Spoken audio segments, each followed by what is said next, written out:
Almost every piece of modern technology contains materials sourced from the Congo.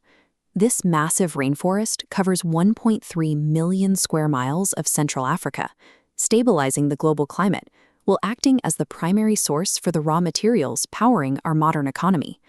Deep beneath the soil lies a staggering concentration of coltan and cobalt.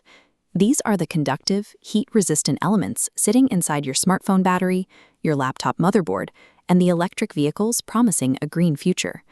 By sheer geological lottery, this should be the wealthiest real estates on the planet. Yet the people sitting on top of a multi-trillion-dollar fortune remain trapped in one of the most impoverished and hostile environments on Earth. Surviving here means fighting the landscape itself.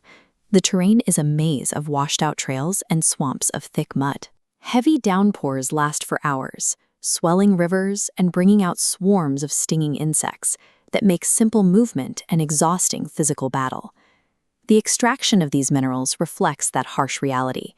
To reach the coltan and gold, local miners spend days in unregulated, unventilated pits, digging by hand with basic chisels, while risking sudden cave-ins. In the Congo, geological abundance acts as a physical trap. The same resources that anchor global supply chains also create a landscape that punishes the people living on top of them. The scale of this isolation starts with the water.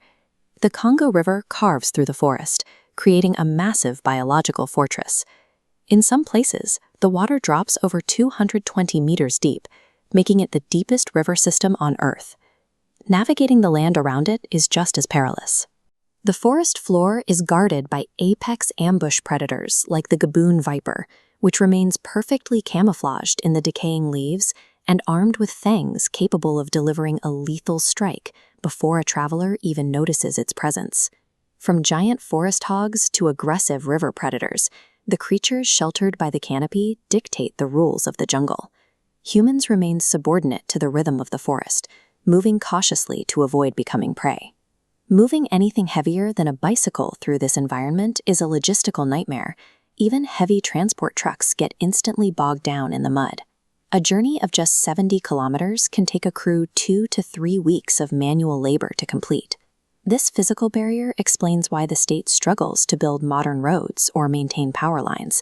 The jungle reclaims dirt paths almost as quickly as they are carved, walling off entire regions from basic government services.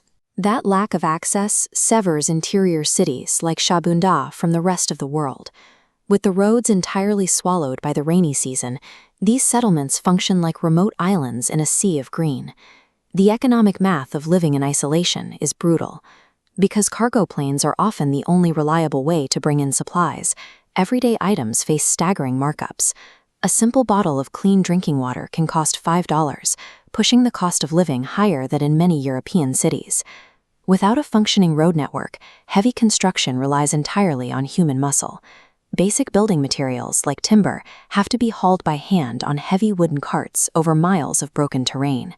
Cut off from modern logistics, the local economy strips away everything but raw survival. This daily grind leaves communities highly vulnerable to anyone willing to exploit their isolation. Yet, directly beneath the feet of people fighting to afford food and water sits billions of dollars in precious metals. Because the government cannot physically secure these remote jungle mines, a vacuum forms. Rebel militias and armed groups seize control of the quarries, demanding a cut of whatever the locals pull from the earth. The constant turf wars over these mineral deposits create waves of collateral damage. Hundreds of thousands of civilians end up fleeing their homes, seeking shelter in makeshift displacement camps on the edges of the forest. This economic map illustrates the reality. Minerals are smuggled out through the black market, converting into cash that is immediately used to buy weapons and fund the militias holding the territory. The riches of the Congo rarely translate into paved roads, hospitals, or stable schools. The soil's wealth simply finances a permanent war economy, locking generations into a cycle of violence. Driven by local desperation and global demand, the walls of this biological fortress are coming down. The consequences stretch far beyond Africa. This diagram shows the peatlands, deep wetland ecosystems hidden under the forest floor.